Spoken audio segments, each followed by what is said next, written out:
தாவீதின் மகனுக்கு ஓசானா, ஆண்டவர் பெயரால் வருகிறவர், ஆசி நிரம்ப பெற்றவரே, இஸ்ராயேலின் பேரரசே, உன்னதங்களிலே ஓசானா, உன்னதங்களிலே ஓசானா.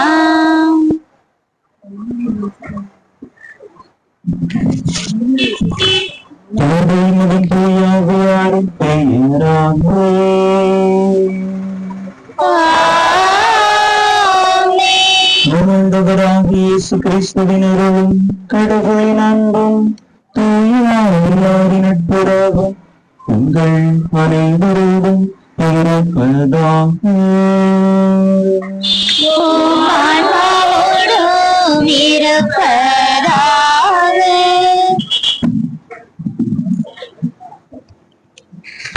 இன்று புனித வாரத்தின் தொடக்க நாளான பொருத்து ஞாயிறு. இன்றைய வழிபாட்டில் இயேசு தம் சீடர்களோடு எருசலேம் நகருக்குள் நுழைவதை நினைவு கூர்ந்து கொண்டாடுகிறோம். எருசலேம் நகரில் கூடியிருந்த மக்கள் பல்வேறு எதிர்பார்ப்புகளுடன் இயேசுவை வரவேற்கின்றனர். பாஸ்கா விழாவை கொண்டாட இயேசு பலமுறை இங்கு வந்திருக்கிறார் என்றாலும் இந்த முறைதான் வெளிப்படையாக இயேசுவை மக்கள் வரவேற்கிறார்கள். ஒலிவு மர கிளைகளை உயர்த்தி பிடித்து ஓசானா என்று ஆரவாரத்தோடு ஆர்ப்பரிக்கிறார்கள். போர்வைகளை தரையில் விரித்து மரியாதையுடன் வரவேற்கின்றனர். ரோமியர்களை விரட்டிவிட்டு தாவீது மன்னனின் ஆட்சியை மீண்டும் அமைக்கப் போகிறவர் இவரே என்று மக்களின் மனதில் தோன்றிய எண்ணத்தால் தான் இந்த ஆரவாரம் எல்லாம். இவர் மண்ணாட்சியை அல்ல இறையாட்சியை அமைக்க வந்தார் என்பதை அறிகிற போது எத்தனை பேர் அவர் பின்னால் நிற்பார்கள். இறையாட்சியை விரும்புவர்களாய் நாமும் இயேசுவை வரவேற்போம், வாருங்கள்.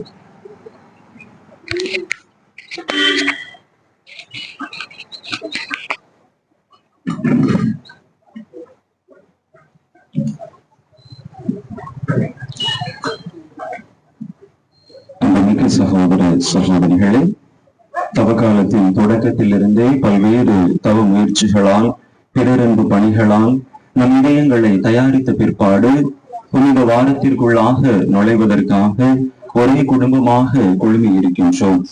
ஆண்டவருடைய பாஸ்கா நிகழ்வை, அவருடைய திருப்பாடுகளை, உயிர்ப்பின் மாட்சியை அகில உலக திருவையோடு இணைந்து அறிவிக்கின்றோம். இப்பாஸ்கா மறை நிகழ்வை நிறைவேற்றவே அவர் தம் திருநகரான எருசலேமுக்குள் நுழைந்தார். எனவே மீட்பளிக்கும் இந்த நுழைவை நாம் முழு நம்பிக்கையுடனும் இறை பற்றுடனும் நினைவில் கொண்டு ஆண்டவரை பின் சொல்வோம். அவருடைய அருளினால் சிலுவையின் பங்கேற்பாளர்களாக மாறி அவருடைய உயிர்ப்பிலும் வாழ்விலும் நாம் பங்கு பெறுவோமாக. இப்பொழுது குருத்தோலைகள் முன்வைக்கப்படுகின்றன.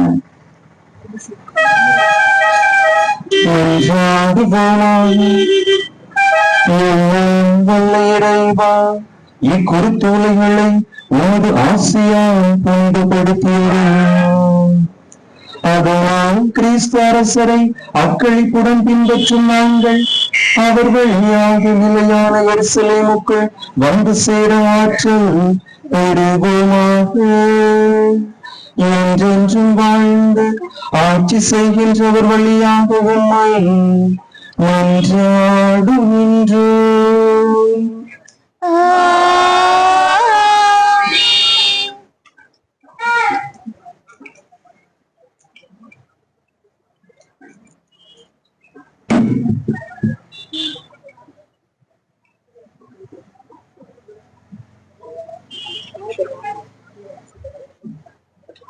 உங்களுடைய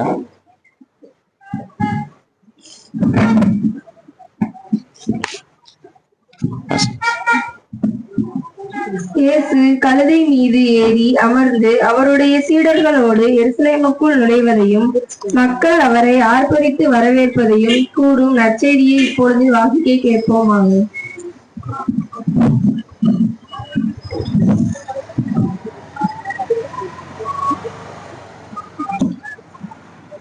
லூக்கா எழுதிய தூய நற்செய்தியிலிருந்து வாசகம்.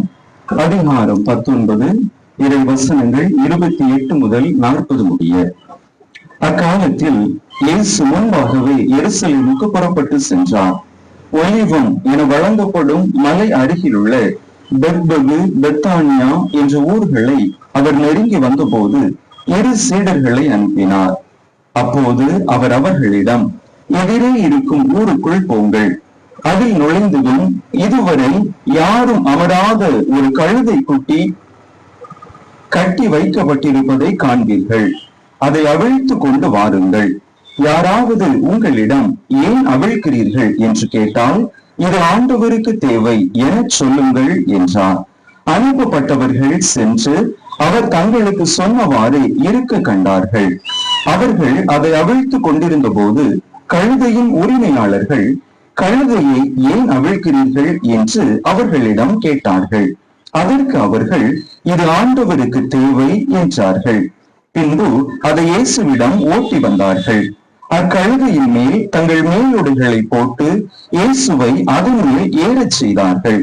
அவர் போய்க் கொண்டிருந்த போது அவர்கள் தங்கள் மேலுடைகளை வழியில் விரித்துக் கொண்டே சென்றார்கள். இயேசு ஒலிவ மலை சரிவை நெருங்கினார்.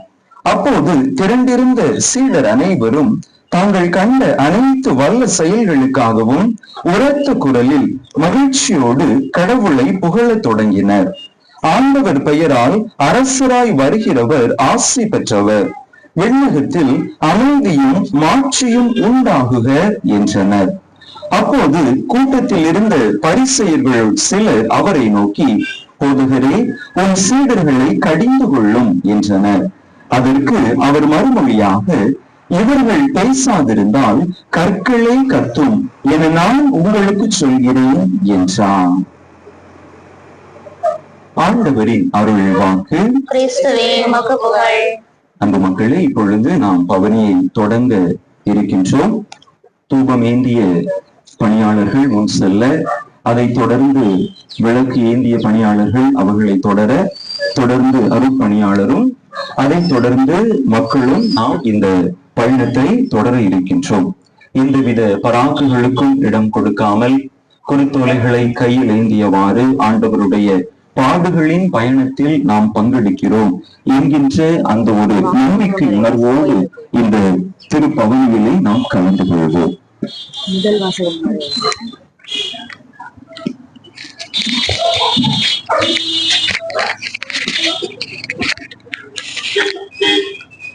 அவனி முழுவதிலும் பவனிகளுக்கு பஞ்சமில்லை. வேலை கேட்டு வேலை உயர்வு கேட்டு, கூலி கேட்டு கூலி உயர்வு கேட்டு, சலுகைகளை கேட்டு உரிமைகளை கேட்டு, இப்படி பல்வேறு கோரிக்கைகளை அதிகார வர்க்கத்திடமும் ஆட்சியாளர்களிடமும் கேட்டு மக்கள் தினமும் ஊர்வலமாய் போகிறார்கள். நாம் தொடங்க இருக்கிற குருத்தோலை பவனிக்கும் நோக்கம் இருக்கிறது. இறைவனின் ஆட்சி இந்த பூமியில் மலர வேண்டும். அன்பும் நீதியும் உண்மையும் சமத்துவமும் சகோதரத்துவமும் இங்கே நிறைய வேண்டும்.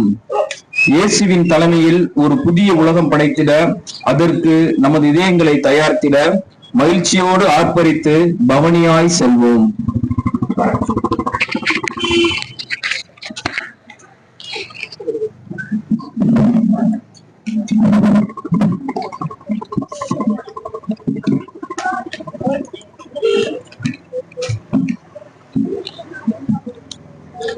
அன்புமிக்க சகோதர சகோதரிகளே, இயேசுவை புகழ்ந்து ஆர்ப்பரித்த மக்கள் திரளை போன்று நாமும் அமைதியுடன் புறப்படுவோமா?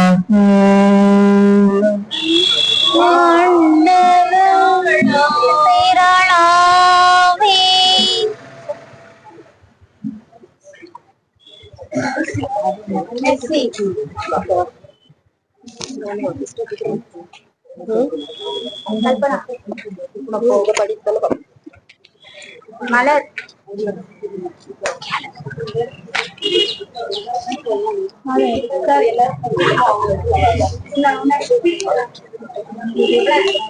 வீரர்களின் சிறுவர்களாம் ஓசானா ஓசானா ஓசானா, மாமரி வயிற்றினில் பிறந்தவரே, மாமுனி சுசை கரங்களில் வளர்ந்தவரே, மானுட குலத்தினில் உதித்தவரே எம் மன்னவரே எழுந்தருள்வீரே. ஓசானா தாவீதின் புதல்வா, ஓசானா ஓசானா ஓசானா. அற்புத யோர்தானில் கிரீச்சை வெற்றி அருள் சகோதரரால் புகழப்பட்டீர். ஆகாயங்களை நீ திறக்க விட்டீர். உம்மாதி பிதாவிடம் பதவி பெற்றீர். ஓசானா தாவீதின் ஓசானா. புவியில் புரிந்தீர் புண்ணியங்கள் எம் புத்தியில் புகுத்தினீர் அருள்மொழிகள். பக்தியில் சேர்த்தீர் பல சீடர்கள் மா பவனியோடு வாய் படைத்தவரே. ஓசானா தாவீதின் புதல்வா, ஓசானா ஓசானா ஓசானா. மரித்தவர் பலருமே உயிர் பெற்றார். ஒரு மனமுடை விதவை மகன் அடைந்தார். மரிமகளின் சகோதரின் புகழ்வா. ஓசானா ஓசானா ஓசானா. பாவிகளை தேடி வந்தவரே எம் பாவங்கள் பொறுக்க வல்லவரே. பாடுகள் காத்து உழைத்தவரே எம் பாவரணே உட்செல்வீரே. ஓசானா தாவீதின் புதல்வா, ஓசானா ஓசானா ஓசானா. ஓசானா ஓசானா ஓசானா. மாமறிவன் கிறிஸ்து அரசே இரட்சகரே, மகிமை வணக்கம் புகழ் உமக்கே. எழிலார் சிறுவர் திரளுமக்கே, அன்புடன் பாடினர் ஓசானா. ஓசானா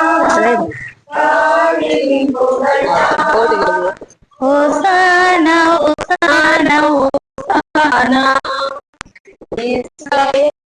திரள் குருத்துகள் ஏந்தி எதிர்கொண்டார்.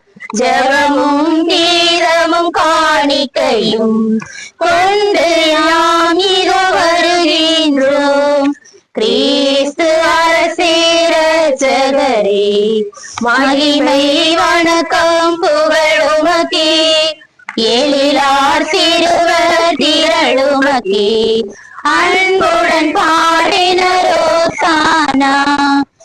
ஆடுகள் படுமுன் ஓசானா ஓசானா.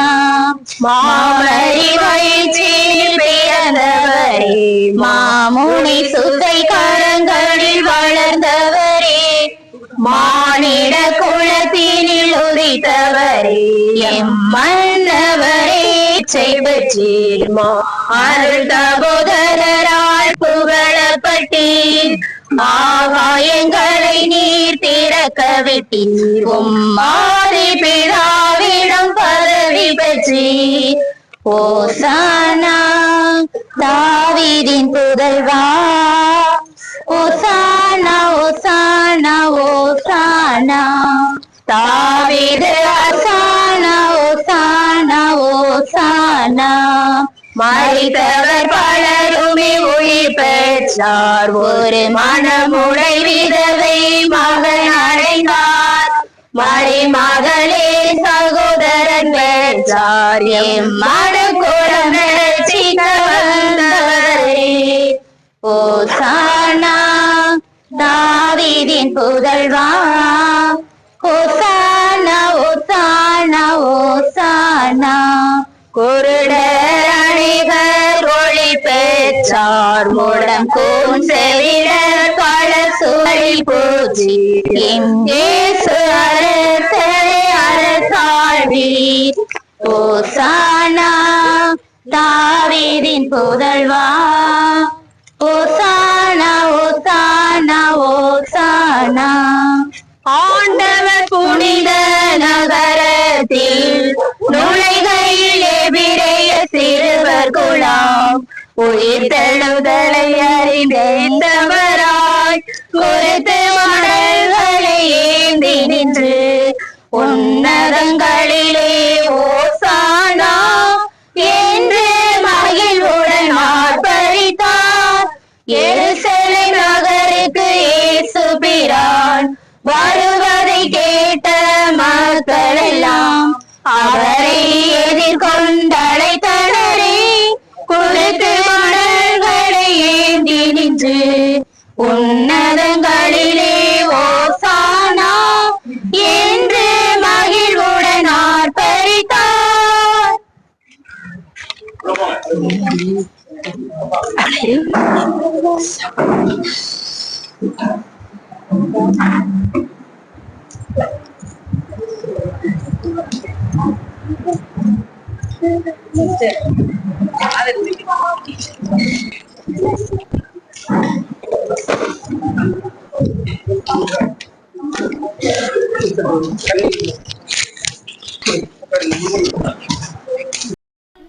புனித நகரத்தில் நுழைகையில் எபிரேய சிறுவர் குழாம் உயிர் தெழுதலை அறிவித்தவராய் குறித்து மடல்களை ஏந்தி நின்று உன்னதங்களிலே ஓசானா என்று மகிழ்வுடன் ஆர்ப்பரித்தார். எருசலேம் நகருக்கு இயேசு பிரான் வருவதை கேட்டு மக்கள் எல்லாம் அவரை எதிர்கொண்டழைத்தனரே. குறித்து மடல்களை ஏந்தி நின்று உன்னதங்களிலே ஓசானா என்று மகிழ்வுடன் ஆர்ப்பரித்தார்.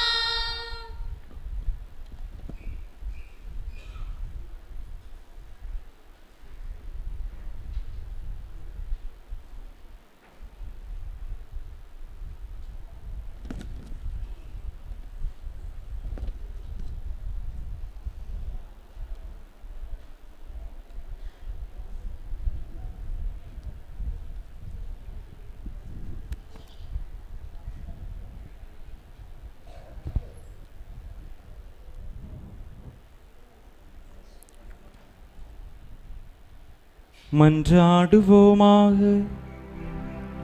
என்றென்றுமுள்ள எல்லாம் வல்ல இறைவா, தாழ்மையின் எடுத்துக்காட்டை மனித இனம் பின்பற்ற எங்கள் மீட்பரை மனித உடல் எடுக்கவும் சிலுவையை ஏற்றுக்கொள்ளவும் செய்தீரே. அதனால் நாங்கள் அவரது பொறுமையை கற்றுக்கொண்டு அவரது உயிர்ப்பில் பங்கேற்க தகுதி பெறுமாறு எங்களுக்கு கனிவாய் அருள்வீராக. உம்மோடு தூயாவியாரின் ஒன்றைப்பில் ஒரே இறைவனாய் என்றென்றும் வாழ்ந்து ஆட்சி செய்கின்ற எங்கள் ஆண்டவரும் உம் திருமகனுமாகிய இயேசு கிறிஸ்து வழியாக உம்மை மன்றாடுகின்றோம்.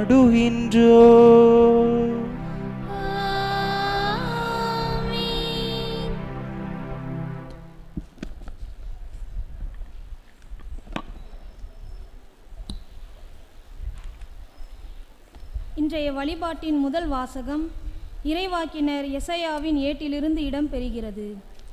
இறைவனின் பணியாளர் வெறும் கருவிதான், இயக்குகிறவர் இறைவன் நாவன்மையையும் அதனை வெளிப்படுத்துகிற ஆற்றலையும் அறிவையும் தந்து தன் பணியாளரை திடப்படுத்துகிறார்.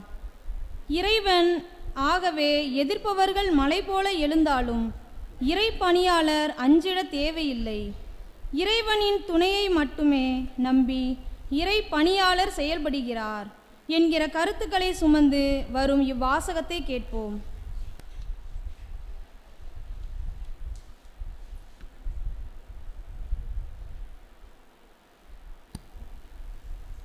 இறைவாக்கினர் எசையா நூலிலிருந்து வாசகம். அதிகாரம் 50. இதை திருவசனங்கள் 4 முதல் 7 வரை. நலிந்தவனை நல்வாக்கால் ஊக்குவிக்கும் அறிவை நான் பெற்றிட ஆண்டவராகிய என் தலைவர் கச்சோனின் நாவை எனக்கு அளித்துள்ளார். காலைதோறும் அவர் என்னை தட்டி எழுப்புகின்றார். கற்போர் கேட்பது போல நானும் செவி கொடுக்க செய்கின்றார். ஆண்டவராகிய என் தலைவர் என் செவியை திறந்துள்ளார். நான் கிளர்ந்தெழவில்லை, விலகி செல்லவும் இல்லை. அடிப்போருக்கு என் முதுகையும் தாடியை பிடுங்குவோருக்கு என் தாடையையும் ஒப்புவித்தேன். நிந்தனை செய்வோருக்கும் காரி உமிழ்வோருக்கும் என் முகத்தை மறைக்கவில்லை. ஆண்டவராகிய என் தலைவர் துணை நிற்கின்றார். நான் அவமானம் அடையேன், என் முகத்தை கற்பாரை ஆக்கி கொண்டேன். இழிநிலையை நான் அடைவதில்லை என்று அறிவேன். இது ஆண்டவர் அருளும் அருள்வாக்கு.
நாய்கள் என அவர்கள் என்னை சூழ்ந்து கொண்டார்கள்.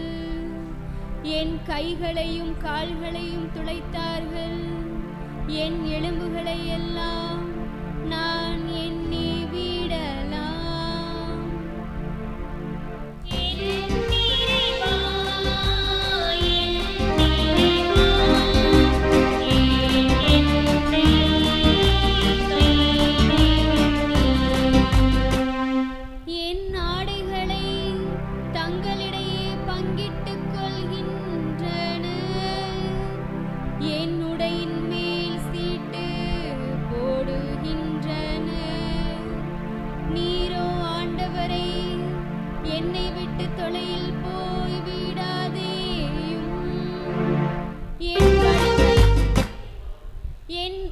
என் வலிமையை எனக்கு துணை செய்ய விரைந்து வாரும்.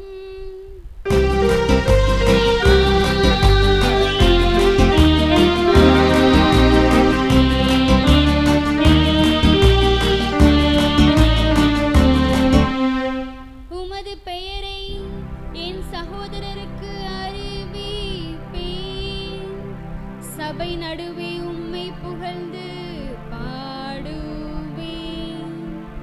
ஆண்டவருக்கு அஞ்சுவோரை அவரை புகழுங்கள். யாக்கோபின் மரபினரை அனைவரும் அவரை மாட்சிப்படுத்துங்கள். இஸ்ரேல் மரபினரை அனைவரும் அவரை பணியுங்கள்.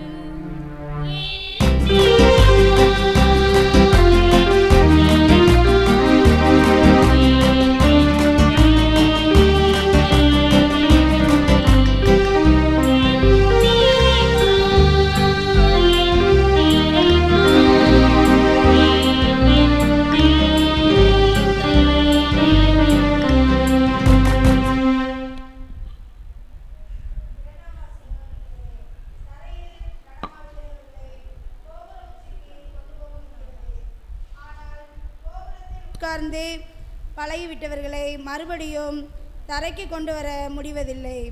4 காசு கையிலே சேர்ந்து விட்டால் 2 எழுத்து படித்து விட்டால் அவர்களின் நிலையே வேறுதான். மகுடம் தரித்த இவர்களை மற்றவர்களை மனிதர்களாகவே கருதுவதில்லை.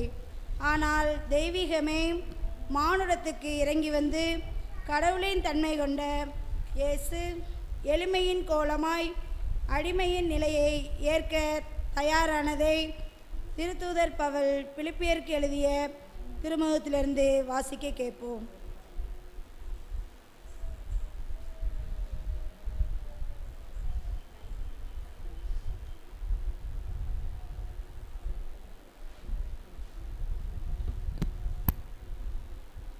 திருத்தூதர் பவுல் பிலிப்பியருக்கு எழுதிய திருமுகத்திலிருந்து வாசகம். அதிகாரம் 2, இறைவார்த்தைகள் 6 முதல் 11 முடிய. கடவுள் வடிவில் விளங்கிய கிறிஸ்து கடவுளுக்கு இணையாய் இருக்கும் நிலையை வலிந்து பற்றி கொண்டிருக்க வேண்டியதொன்றாக கருதவில்லை. ஆனால் தம்மையே வெறுமையாக்கி அடிமையின் வடிவை ஏற்று மனிதருக்கு ஒப்பானார். மனித உருவில் தோன்றி சாவை ஏற்கும் அளவுக்கு, அதுவும் சிலுவை சாவையே ஏற்கும் அளவுக்கு கீழ்ப்படிந்து தம்மையே தாழ்த்தி கொண்டார். எனவே கடவுளும் அவரை மிகவே உயர்த்தி எப்பெயருக்கும் மேலான பெயரை அவருக்கு அருளினார். ஆகவே இயேசுவின் பெயருக்கு விண்ணவர், மன்னவர், கீழுலகோர் அனைவரும் மண்டியிடுவர். தந்தையாம் கடவுளின் மாட்சிக்காக இயேசு கிறிஸ்து ஆண்டவர் என எல்லா நாவுமே அறிக்கையிடும். ஆண்டவர் வழங்கும் அருள்வாக்கு.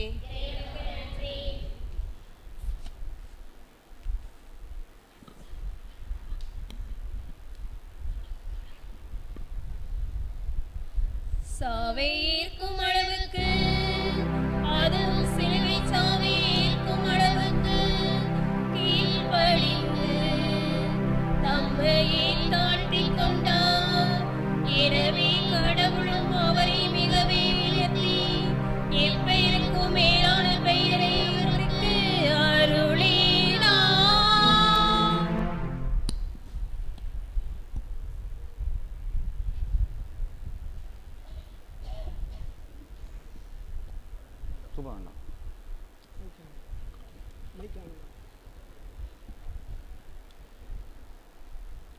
தூய லூக்கா எழுதியபடி நமது ஆண்டவராகிய இயேசு கிறிஸ்துவின் திருப்பாடுகள். நேரமானதும் இயேசு திருத்தூதரோடு பந்தியில் அமர்ந்தார். அப்போது அவர் அவர்களை நோக்கி, நான் துன்பங்கள் படும் முன் உங்களோடு இந்த பாஸ்கா விருந்தை உண்பதற்கு மிக மிக ஆவலாயிருந்தேன். ஏனெனில் இறையாட்சியில் இது நிறைவேறும் வரை இதை நான் உண்ண மாட்டேன் என்று உங்களுக்கு சொல்கிறேன் என்றார். பின்பு அவர் கிண்ணத்தை எடுத்து கடவுளுக்கு நன்றி செலுத்தி அவர்களிடம், இதை பெற்று உங்களுக்குள்ளே பகிர்ந்து கொள்ளுங்கள். ஏனெனில் இது முதல் இறையாட்சி வரும் வரை திராட்சை பழ ரசத்தை குடிப்பதில்லை என நான் உங்களுக்கு சொல்கிறேன் என்றார். பின்பு அவர் அப்பத்தை எடுத்து கடவுளுக்கு நன்றி செலுத்தி அதை பிட்டு அவர்களுக்கு கொடுத்து, இது உங்களுக்காக கொடுக்கப்படும் எனது உடல், எனது நினைவாக இவ்வாறு செய்யுங்கள் என்றார். அப்படியே உணவருந்திய பின்பு அவர் கிண்ணத்தை எடுத்து, இந்த கிண்ணம் உங்களுக்காக சிந்தப்படுகிற எனது இரத்தத்தால் நிலைப்படுத்தப்படும் புதிய உடன்படிக்கை. என்னை காட்டிக் கொடுப்பவன் இதோ என்னோடு பந்தியில் அமர்ந்திருக்கின்றான். மானிட மகன் தமக்கென்று குறிக்கப்பட்டபடியே போகிறார். ஆனால் ஐயோ, அவரை காட்டிக் கொடுக்கிறவனுக்கு கேடு என்றார். அப்பொழுது அவர்கள்,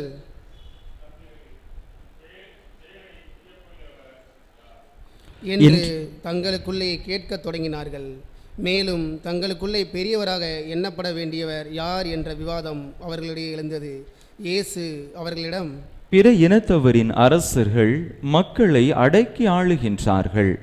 அதிகாரம் காட்டுகின்றவர்கள் நன்மை செய்பவர்கள் என அழைக்கப்படுகின்றார்கள்.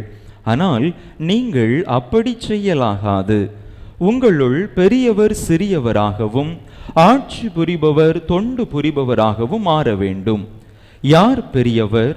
பந்தியில் அமர்ந்திருப்பவரா அல்லது பணிவிடை புரிபவரா? பந்தியில் அமர்ந்திருப்பவர் அல்லவா? நான் உங்கள் நடுவே பணிவிடை புரிபவனாகவே இருக்கிறேன். நான் சோதிக்கப்படும் போது என்னோடு இருந்தவர்கள் நீங்களே. என் தந்தை எனக்கு ஆட்சி உரிமை கொடுத்திருப்பது போல நானும் உங்களுக்கு கொடுக்கிறேன். ஆகவே என் ஆட்சி வரும்போது நீங்கள் என்னோடு பந்தியில் அமர்ந்து உண்டு குடிப்பீர்கள். இஸ்ரேலின் 12 குலத்தவருக்கும் தீர்ப்பு வழங்க அரியணையில் அமர்வீர்கள். சீமோனே, சீமோனே, இதோ கோதுமையைப் போல் உங்களை புடைக்க சாத்தான் அனுமதி கேட்டிருக்கிறான். ஆனால் நான் உனது நம்பிக்கை தளராதிருக்க உனக்காக மன்றாடினேன். நீ மனந்திரும்பியபின் உன் சகோதரர்களை உறுதிப்படுத்து என்றார். அதற்கு பேதுரு, ஆண்டவரே, உம்மோடு சிறையிடப்படுவதற்கும் ஏன் சாவதற்கும் நான் ஆயத்தமாய் உள்ளேன் என்றார். இயேசு அவரிடம், பேதுருவே, இன்றிரவு என்னை தெரியாது என மும்முறை நீ மறுதலிக்கும் முன் சேவல் கூவாது என உனக்கு சொல்கிறேன் என்றார். இயேசு சீடர்களிடம், நான் உங்களை பணப்பையோ வேறு பையோ மிதியடியோ எதுவுமில்லாமல் அனுப்பிய போது உங்களுக்கு ஏதாவது குறை இருந்ததா என்று கேட்டார். அவர்கள், ஒரு குறையும் இருந்ததில்லை என்றார்கள். அவர் அவர்களிடம், ஆனால் இப்பொழுது பணப்பை உடையவர் அதை எடுத்துக் கொள்ளட்டும், வேறு பை உடையவனும் அவ்வாறே செய்யட்டும். வாள் இல்லாதவர் தம் மேலுடையை விற்று வாள் வாங்கிக் கொள்ளட்டும். ஏனெனில் நான் உங்களுக்கு சொல்கிறேன், கொடியவருள் ஒருவராக கருதப்பட்டார் என்று மறைநூலில் எழுதப்பட்டுள்ளது என் வாழ்வில் நிறைவேற வேண்டும். என்னை பற்றியவை எல்லாம் நிறைவேறி வருகின்றன என்றார். அவர்கள், ஆண்டவரே, இதோ இங்கே 2 வாள்கள் உள்ளன என்றார்கள். இயேசு அவர்களிடம், போதும் என்றார். இயேசு அங்கிருந்து புறப்பட்டு தம் வழக்கப்படி ஒலுவ மலைக்கு சென்றார். சீடர்களும் அவரை பின்தொடர்ந்தார்கள். அந்த இடத்தை அடைந்ததும் அவர் அவர்களிடம், சோதனைக்கு உட்படாதிருக்க இறைவனிடம் வேண்டுங்கள் என்றார். பிறகு அவர் அவர்களை விட்டு கல்லறி தூரம் விலகிச் சென்று முழந்தால் படியிட்டு இறைவனிடம் வேண்டினார். தந்தையே, உமக்கு விருப்பமானால் என் துன்ப கிண்ணத்தை என்னிடமிருந்து அகற்றும். ஆனாலும் என் விருப்பப்படி அல்ல, உம் விருப்பப்படியே நிகழட்டும் என்று கூறினார். அப்போது விண்ணகத்தில் இருந்து ஒரு தூதர் அவருக்கு தோன்றி அவரை வலுப்படுத்தினார். அவரோ மிகுந்த வேதனைக்குள்ளாகவே உருக்கமாய் இறைவனிடம் வேண்டிக் கொண்டிருந்தார். அவரது வியர்வை பெரும் இரத்த துளிகளைப் போல தரையில் விழுந்தது. அவர் இறைவேண்டலை முடித்துவிட்டு எழுந்து சீடர்களிடம் வந்தபோது அவர்கள் துயரத்தால் சோர்வுற்று தூங்கிக் கொண்டிருப்பதை கண்டார். அவர்களிடம், என்ன உறங்கிக் கொண்டா இருக்கிறீர்கள்? சோதனைக்கு உட்படாதிருக்க விழித்திருந்து இறைவனிடம் வேண்டுங்கள் என்றார். இயேசு தொடர்ந்து பேசிக் கொண்டிருந்த போது இதோ மக்கள் கூட்டமாய் வந்தனர். 12 ஒருவனான யூதாஸ் என்பவன் அவர்களுக்கு முன் வந்து அவரை முத்தமிட நெருங்கினான். இயேசு அவனிடம், யூதாசே, முத்தமிட்டா மானிட மகனை காட்டிக் கொடுக்க போகிறாய் என்றார். அவரை சூழ் நின்றவர்கள் நிகழப்போவதை உணர்ந்து, ஆண்டவரே, வாளால் வெட்டலாமா என்று கேட்டார்கள். அப்பொழுது அவர்களில் ஒருவர் தலைமை குருவின் பணியாளரை தாக்கி அவருடைய வலக்காதை துண்டித்தார். இயேசு அவர்களை பார்த்து, விடுங்கள், போதும் என்று கூறி அவருடைய காதை தொட்டு நலமாக்கினார். அவர் தம்மிடம் வந்த தலைமை குருக்களையும் கோவில் காவல் தலைவர்களையும் மூப்பர்களையும் பார்த்து, ஒரு கள்வனை பிடிக்க வருவது போல நீங்கள் வாள்களோடும் தடிகளோடும் வந்தது ஏன்? நான் நாள்தோறும் கோவிலில் உங்களோடு இருந்தும் நீங்கள் என்னை பிடிக்கவில்லையே. ஆனால் இது உங்களுடைய நேரம். இப்போது இருள் அதிகாரம் செலுத்துகிறது என்றார். பின்னர் அவர்கள் இயேசுவை கைது செய்து இழுத்துச் சென்று தலைமை குருவின் வீட்டுக்கு கொண்டு போனார்கள். பேதுரு தொலைவில் அவரை பின்தொடர்ந்தார். வீட்டு உள் முற்றத்தின் நடுவில் நெருப்பு மூட்டி அதை சுற்றி அவர்கள் உட்கார்ந்திருந்தார்கள். பேதுருவும் அவர்களோடு இருந்தார். அப்போது பணிப்பெண் ஒருவர் நெருப்பின் அருகே வந்து அவர் அமர்ந்திருப்பதைக் கண்டு அவரை உற்று பார்த்து, இவனும் அவனோடு இருந்தவன் என்றார். அவரோ, அம்மா, அவரை எனக்கு தெரியாது என்று மறுதலித்தார். சிறிது நேரத்திற்கு பின் அவரை கண்ட வேறு ஒருவர், நீயும் அவர்களை சேர்ந்தவன்தான் என்றார். பேதுரு, இல்லையப்பா என்றார். ஏறக்குறைய 1 மணி நேரத்துக்கு பின்பு மற்றொருவர், உண்மையாகவே இவனும் அவனோடு இருந்தான், இவனும் கலிலியன்தான் என்று வலியுறுத்தி கூறினார். ஆனால் பேதுருவோ, நீர் குறிப்பிடுவவரை எனக்கு தெரியாது என்றார். உடனே அவர் தொடர்ந்து பேசிக் கொண்டிருந்த போது சேவல் கூவிற்று. அவர் திரும்பி பேதுருவை கூர்ந்து நோக்கினார். இன்று சேவல் கூவும், நீ என்னை 3 முறை மறுதலிப்பாய் என்று ஆண்டவர் தமக்கு கூறியதை பேதுரு நினைவு கூர்ந்து வெளியே சென்று மனம் நொந்து அழுதார். இயேசுவை பிடித்து வைத்திருந்தவர்கள் அவரை ஏளனம் செய்து நைய புடைத்தார்கள். அவரது முகத்தை மூடி, உன்னை அடித்தவன் யார்? இறைவாக்கினனே சொல் என்று கேட்டார்கள். இன்னும் பலவாறு அவரை பழித்துரைத்தார்கள். பொழுது விடிந்ததும் மக்களின் மூப்பர்களும் தலைமை குருகளும் மறைநூல் அறிஞர்களும் கூடி வந்தார்கள். இயேசுவை இழுத்துச் சென்று தங்கள் மூப்பர் சங்கத்தின் முன் நிறுத்தினார்கள். அவர்கள், நீ மெசியாதானா? எங்களிடம் சொல் என்று கேட்டார்கள். அவர் அவர்களிடம், நான் உங்களிடம் சொன்னால் நீங்கள் நம்ப மாட்டீர்கள், நான் உங்களிடம் கேட்டாலும் பதில் சொல்ல மாட்டீர்கள். இது முதல் மானிட மகன் வல்லவராம் கடவுளின் வலப்புறத்தில் வீற்றிருப்பார் என்றார். அதற்கு அவர்கள் அனைவரும், அப்படியானால் நீ இறைமகனா என்று கேட்டனர். அவரோ, நான் இறைமகன் என நீங்களே சொல்லுகிறீர்கள் என்று அவர்களுக்கு சொன்னார். அதற்கு அவர்கள், இன்னும் நமக்கு சான்றுகள் தேவையா? இவன் வாயிலிருந்து நாமே கேட்டோமே என்றார்கள். திரண்டிருந்த மக்கள் அனைவரும் எழுந்து இயேசுவை பிலாத்து முன் கொண்டு சென்றனர். இவன் நம் மக்கள் சீரழிய காரணமாக இருக்கிறான், சீசருக்கு கப்பம் கட்டக்கூடாது என்கிறான், தானே மெசியாவாகிய அரசன் என்று சொல்லிக் கொள்கிறான்.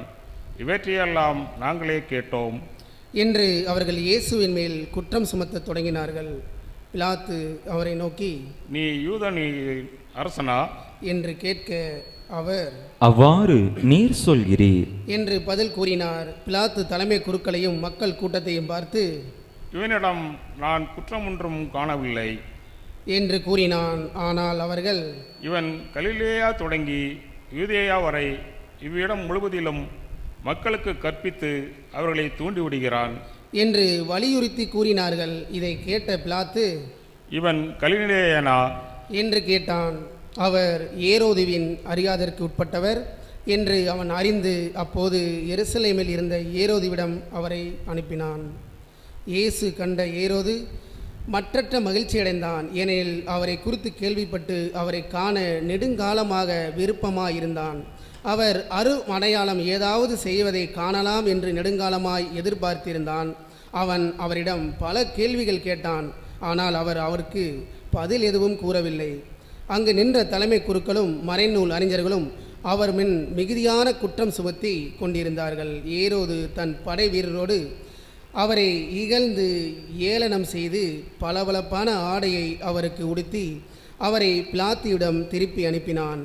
அதுவரை ஒருவருக்கொருவர் பகைவராயிருந்த ஏரோதும் பிலாத்தும் அன்று நண்பர்களாயினர். பிலாத்து தலைமை குருக்களையும் ஆட்சியாளர்களையும் மக்களையும் ஒன்றாக வரவழைத்தான். அவர்களை நோக்கி, மக்கள் சீரழிய காரணமாய் இருக்கிறான் என்று இவனை என்னிடம் கொண்டு வந்தீர்களே, இதோ நான் உங்கள் முன்னிலையில் விசாரித்தும் நீங்கள் சுமத்துகிற எந்த குற்றத்தையும் இவனிடத்தில் காணவில்லை, ஏரோதும் குற்றம் எதுவும் காணவில்லை. ஆகவே அவர் இவனை நம்மிடம் திருப்பி அனுப்பியுள்ளார். மரண தண்டனைக்குரிய யாதொன்றையும் இவன் செய்யவில்லை என்பது தெளிவு. எனவே இவனை தண்டித்து விடுதலை செய்வேன் என்றான். விழாவின் போது அவர்களுக்கென ஒரு கைதியை விடுவிக்க வேண்டிய கட்டாயம் அவனுக்கு இருந்தது. திரண்டிருந்த மக்கள் அனைவரும், இவன் ஒழிக, பரபாவை எங்களுக்கென விடுதலை செய்யும் என்று கத்தினர். பரபா நகரில் நடந்த ஒரு கலகத்தில் ஈடுபட்டு கொலை செய்ததற்காக சிறையிலிடப்பட்டவன். பிலாத்து இயேசுவை விடுதலை செய்ய விரும்பி மீண்டும் அவர்களை கூப்பிட்டு பேசினான். ஆனால் அவர்கள், அவனை சிலுவையில் அறையும், சிலுவையில் அறையும் என்று கத்தினார்கள். 3ஆம் முறையாக அவன் அவர்களை நோக்கி, இவன் செய்த குற்றம் என்ன? மரண தண்டனைக்குரிய குற்றம் ஒன்றும் இவனிடம் நான் காணவில்லை. எனவே இவனை தண்டித்து விடுதலை செய்வேன் என்றான். அவர்கள் அவரை சிலுவையில் அறைய வேண்டுமென்று உரத்த குரலில் வற்புறுத்தி கேட்டார்கள். அவர்கள் குரலே வென்றது. அவர்கள் கேட்டபடியே பிலாத்து தீர்ப்பளித்தான். கலகத்தில் ஈடுபட்டு கொலை செய்ததற்காக சிறையிலிடப்பட்டிருந்தவனை அவர்கள் கேட்டுக்கொண்டபடியே அவன் விடுதலை செய்தான். இயேசுவை அவர்கள் விருப்பப்படி செய்ய விட்டுவிட்டான். அவர்கள் இயேசுவை இழுத்து சென்று கொண்டிருந்த போது சீரோன் ஊரைச் சேர்ந்த சீமோன் என்பவர் வயல்வெளியில் இருந்து வந்து கொண்டிருந்தார். அவர்கள் அவரை பிடித்து அவர் மேல் இயேசுவின் சிலுவையை வைத்து அவருக்கு பின் அதை சுமந்து கொண்டு போக செய்தார்கள். பெருந்திரளான மக்களும் அவருக்காக மாரடித்து புலம்பி ஒப்பாரி வைத்து பெண்களும் அவர் பின்னே சென்றார்கள். இயேசு பெண்கள் பக்கம் திரும்பி, எருசலேம் மகளிரே, நீங்கள் எனக்காக அழ வேண்டாம், மாறாக உங்களுக்காகவும் உங்கள் மக்களுக்காகவும் அழுங்கள். ஏனெனில் இதோ ஒரு காலம் வரும், அப்போது மலடிகள் பேறு பெற்றோர் என்றும் பிள்ளை பெறாதவரும் பால் கொடாதோரும் பேறு பெற்றோர் என்றும் சொல்வார்கள். அப்போது அவர்கள் மலைகளை பார்த்து எங்கள் மேல் விழுங்கள் எனவும் குன்றுகளை பார்த்து எங்களை மூடிக்கொள்ளுங்கள் எனவும் சொல்வார்கள். பச்சை மரத்துக்கே இவ்வாறு செய்கிறார்கள் என்றால் பட்ட மரத்துக்கு என்னதான் செய்ய மாட்டார்கள் என்றார். வேறு 2 குற்றவாளிகளையும் மரண தண்டனைக்காக அவர்கள் அவரோடு கொண்டு சென்றார்கள். மண்டை ஓடு எனப்படும் இடத்திற்கு வந்ததும் அங்கே அவரையும் வலப்புறம் ஒருவனும் இடப்புறம் ஒருவனுமாக அக்குற்றவாளிகளையும் அவர்கள் சிலுவையில் அறைந்தார்கள். அப்போது இயேசு, தந்தையே, இவர்களை மன்னியும், ஏனெனில் தாங்கள் செய்வது என்னவென்று இவர்களுக்கு தெரியவில்லை என்று சொன்னார். அவர்கள் அவருடைய ஆடைகளை குலுக்கல் முறையில் பங்கிட்டு கொண்டார்கள். மக்கள் இவற்றை பார்த்து கொண்டு நின்றார்கள். ஆட்சியாளர்கள், பிறரை விடுவித்தான், இவன் கடவுளின் மெஷியாவும் தேர்ந்தெடுக்கப்பட்டவனுமானால் தன்னையே விடுவித்துக் கொள்ளட்டும் என்று கேலி செய்தார்கள். படைவீரர் அவரிடம் வந்து புளித்த திராட்சை ரசத்தை கொடுத்து, நீ யூதர்களின் அரசரானால் உன்னை காப்பாற்றிக்கொள் என்று எள்ளி நகையாடினர். இவன் யூதரின் அரசர் என்று அவரது சிலுவையின் மேல் எழுதி வைக்கப்பட்டிருந்தது. சிலுவையில் தொங்கிக் கொண்டிருந்த குற்றவாளிகளில் ஒருவன், நீ மெஷியாதானே, உன்னையும் எங்களையும் காப்பாற்று என்று அவரை பழித்துரைத்தான். ஆனால் மற்றவன் அவனை கடிந்து கொண்டு, கடவுளுக்கு நீ அஞ்சுவது இல்லையா? நீயும் அதே தீர்ப்புக்குத்தானே உள்ளாகி இருக்கிறாய். நாம் தண்டிக்கப்படுவது முறையே, நம் செயலுக்கேற்ற தண்டனையை நாம் பெறுகிறோம்.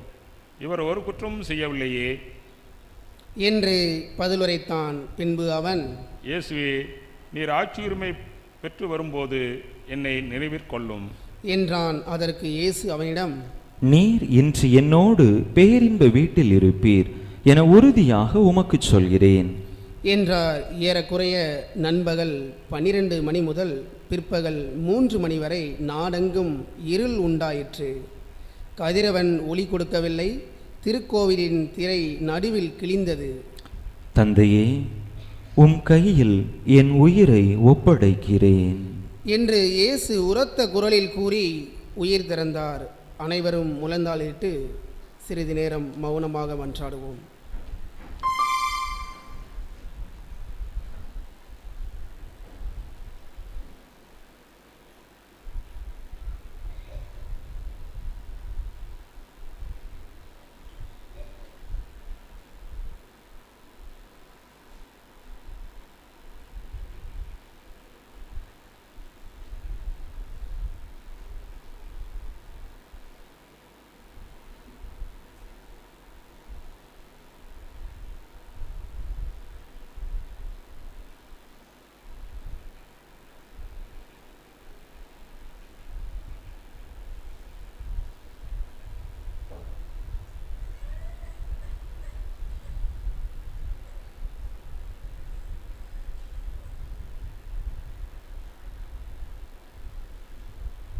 அனைவரும் எழுந்து நிற்போம். இதை கண்ட நூற்றுவ தலைவர், இவர் உண்மையாகவே நேர்மையாளர் என்று கூறி கடவுளை போற்றி புகழ்ந்தார். இக்காட்சியை காண கூடி வந்திருந்த மக்கள் அனைவரும் நிகழ்ந்தவற்றை கண்டு மார்பில் அடித்து கொண்டு திரும்பி சென்றனர். அவருக்கு அறிமுகமான அனைவரும் கலிலேயாவிலிருந்து அவரை பின்பற்றி வந்திருந்த பெண்களும் தொலைவிலிருந்து இவற்றை பார்த்து கொண்டிருந்தார்கள். யோசேப்பு என்னும் பெயருடைய ஒருவர் இருந்தார். அவர் தலைமைச் சங்க உறுப்பினர், நல்லவர், நேர்மையாளர்.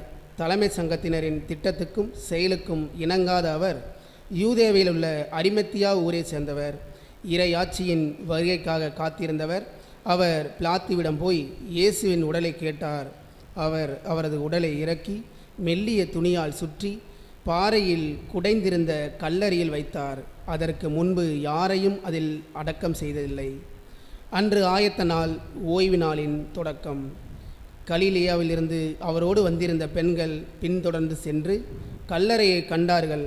அவருடைய உடலை வைத்த விதத்தை பார்த்துவிட்டு திரும்பி போய் நறுமண பொருட்களையும் நறுமண தைலத்தையும் ஆயத்தம் செய்தார்கள். கட்டளைப்படி அவர்கள் ஓய்வு நாளில் ஓய்ந்திருந்தார்கள். அனைவரும் அமர்வோம்.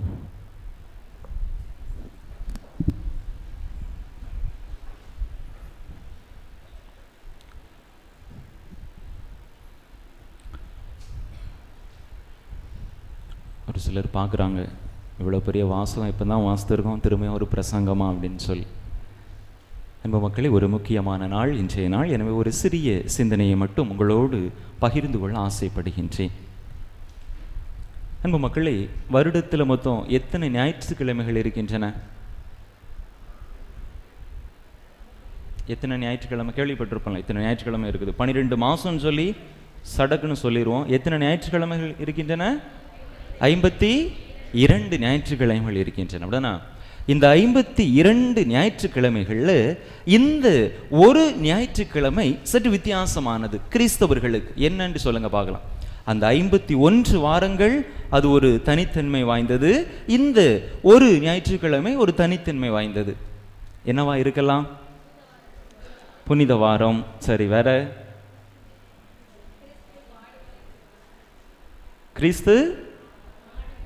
கிறிஸ்துவினுடைய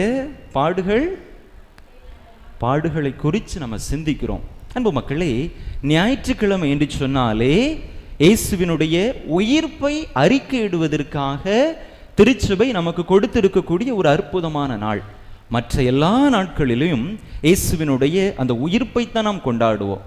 அது தவக்காலத்தில் வந்தாலும் கூட நாம் அந்த உயிர்ப்பைத்தான் கொண்டாடுவோம் தவிர மற்ற நிகழ்வுகளை அந்த நாளிலே நினைவு கூற மாட்டோம். ஆனால் இன்றைய நாளிலே ஆண்டவருடைய பாடுகளை நினைவு கூற திருச்சபையானது நம்மை அழைக்கின்றது.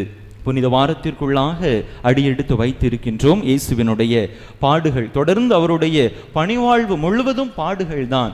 ஆனால் அந்த பாடுகளின் உச்சமாக இருக்கக்கூடிய அந்த சிலுவை சாவை நோக்கி அவர் பயணிக்கக்கூடிய இந்த நாட்கள் அதிகமாக நாம் இயேசுவோடு பயணிக்க, அவருடைய பாடுகளில் அவருடைய வேதனைகளில் அவரோடு இணைந்து பயணித்து அந்த பாடுகளுக்கு நம்மால் இயன்ற ஆறுதலை கொடுக்க அழைக்கப்படுகின்றோம். அன்பு மக்களே, இன்றைய வாசகத்தில் நம்ம வழிபாட்டில் தொடக்கத்தில் ஆண்டவரை நம்ம வரவேற்று கொண்டு கூட்டிட்டு வரும் பொழுது என்ன சொல்லி வரவேற்றோம்?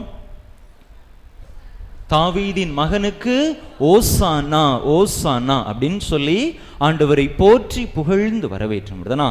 அன்றைய காலத்தில் அந்த மக்கள் அப்படித்தான் இயேசுவை வரவேற்றார்கள். ஆனால் தொடர்ந்து வரக்கூடிய நாட்களிலே அந்த மக்களுடைய வார்த்தைகளிலே ஒரு மாற்றம். என்ன சொல்லுவாங்க? வாழ்க வாழ்க என்று சொல்லி அதே கூட்டம் என்ன சொல்லுது இயேசுவை பார்த்து?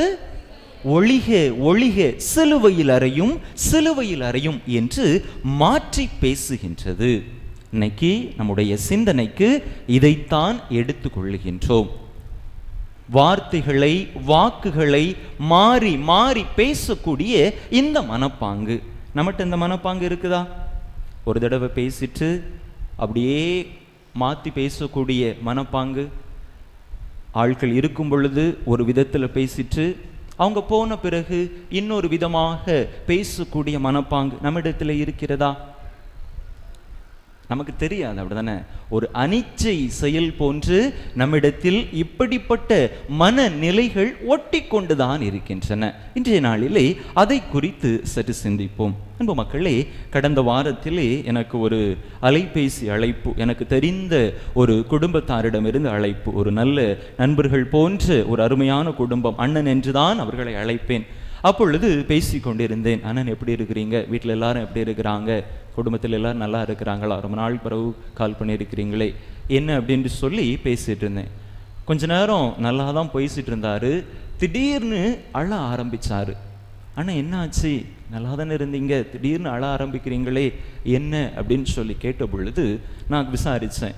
அவங்க நல்ல ஒரு தொழில் செய்து கொண்டு வருகிறார்கள். ஆனால் தொழிலில் பிஸ்னஸில் எதுவும் பிரச்சனையா அப்படின்னு சொல்லும் பொழுது, ஃபாதர் தொடக்கத்தில் எந்த ஒரு பிரச்சனையும் இல்லாமல் தான் இருந்தது, என்னுடைய பிஸ்னஸ் நல்லபடியாக போய்கொண்டிருந்தது. நானும் என்னுடைய பிஸ்னஸ் பார்ட்னர், என்னுடைய தோழர், நண்பரும் இணைந்துதான் அந்த தொழிலை நாங்கள் செய்து வந்து கொண்டிருந்தோம். என்னுடைய நண்பரை நம்பி பல லட்சம் ரூபாயை மூலதனமாக அந்த தொழிலுக்காக நான் கொடுத்திருந்தேன். அதற்காக எந்த ஒரு கையெழுத்து கூட என்னுடைய நண்பரிடத்திலிருந்து நான் வாங்கவில்லை. ஆனால் இப்பொழுது 2 நாட்களுக்கு முன்பதாக என்னுடைய நண்பர் என்னை அந்த தொழிலிலிருந்து வெளியே துரத்திவிட்டார். உனக்கும் எனக்கும் எந்த சம்பந்தமும் இல்லை, இனி நான் தான் இந்த தொழிலுக்கு சொந்தக்காரன், உனக்கு இதிலே பங்கு இல்லை என்று சொல்லி என்னை வெளியே துரத்திவிட்டான். பாதிக்கும் மேற்பட்ட பணத்தை நான் தான் அதில் போட்டிருக்கிறேன். இருந்தாலும் கூட இப்படிப்பட்ட ஒரு இக்கட்டான நிலைக்கு என்னை தள்ளிவிட்டான். எந்த ஒரு சாட்சியும் எந்த ஒரு கையெழுத்தும் என்னிடத்திலே இல்லை, என்ன செய்வது என்று எனக்கு தெரியவில்லை என்று மனம் நொந்து கண்ணீர் விட்டு தன்னுடைய கவலையை என்னிடத்திலே பகிர்ந்து கொண்டிருந்தார். அன்பு மக்களே, பல நேரங்களில் இப்படிப்பட்ட துரோகங்கள், இப்படிப்பட்ட மனநிலைகளை நாமும் நம்முடைய வாழ்க்கையிலே கடந்து வருகிறோம். பல நேரங்களில் நம்மோடு இருந்து நம்மவர்கள் நம்மை விட்டு ஒரு நாளும் விலகிவிட மாட்டார்கள், நமக்கு ஆறுதலாக இருப்பார்கள், நம்முடைய சார்பாக நின்று நமக்கு குரல் கொடுப்பார்கள் என்று நாம் சொல்லக்கூடிய இந்த மனிதர்களே, நண்பர்களே, நம்முடைய உறவுகளே நமக்கு எதிராக பாய்ந்து நம்முடைய நெஞ்சிலை குத்தக்கூடிய அந்த ஒரு வலிமிகுந்த வேதனையை நம்முடைய வாழ்க்கையிலே நாம் அனுபவித்திருக்கிறோம். இயேசுவுக்கும் அப்படிப்பட்ட வேதனைகள் அதிகம் இருந்தன. இந்த மக்கள் கூட்டம் அப்படித்தான் இயேசுவுக்கு செய்தது. அவருடைய அன்பு சீடர்கள் கூட அப்படிப்பட்ட பல வேதனைகளை, நெருக்கடிகளை இயேசுவுக்கு கொடுத்தார்கள். இயேசுவை எனக்கு தெரியாது என்று பேதுரு மறுதலித்தார். இயேசுவோடு உடன் பயணித்து அவருடைய சீடர்களின் குழுமத்தில் ஒருவராக இருந்த யூதாஸ் இஸ்காரியோத்து தான் இயேசுவை காட்டி கொடுத்தான். அன்பு மக்களே, இப்படிப்பட்ட வேதனையை, இப்படிப்பட்ட நெருக்கடியை நாமும் ஆண்டவருக்கு கொடுக்கிறோமா? அவருடைய இந்த பாடுகளின் உச்ச நாட்களிலே அவருடைய வேதனையை இப்படிப்பட்ட செயல்பாடுகளின் மூலமாக நாம் அதிகப்படுத்துகிறோமா? அல்லது நல்ல செயல்களை செய்து தூய்மையான உள்ளம் கொண்டவர்களாக வாழ்ந்து மற்றவர்களுடைய நெருக்கடிகளிலே அவர்களுக்கு உதவி புரிவதன் மூலமாக இயேசுவினுடைய வேதனையை நாம் குறைக்க முயற்சி செய்கின்றோமா என்று சிந்தித்து பார்ப்போம். அன்பு மக்களே, இப்படிப்பட்ட இந்த நம்பிக்கை துரோகங்களை, இடத்திற்கு ஏற்ப மாறி மாறி செயல்படக்கூடிய மனிதர்களை, பலவிதமான முகமுடிகளை அணிந்து கொண்டு தங்களுடைய வாழ்க்கையை வாழ்ந்து கொண்டிருக்கக்கூடிய மனிதர்களை ஆண்டவர் கடுமையாக சாடுகின்றார். விவிலியமும் அவர்களுக்கு எதிராக இருப்பதை நாம் பார்க்கின்றோம். திருப்பாடல்களிலே 5வது அதிகாரம் 6வது இறை வசனத்திலே நாம் வாசிக்கின்றோம். வஞ்சகர்களை ஆண்டவர் அருவருக்கின்றார் என்று நாம் பார்க்கின்றோம். வஞ்சகர்கள் என்று சொன்னார் யாரு? நயவஞ்சகர்கள் என்று கூட சொல்லலாம். இப்படிப்பட்ட நிலைமைக்கு ஏற்ப மாற்றி செயல்படுபவர்கள்.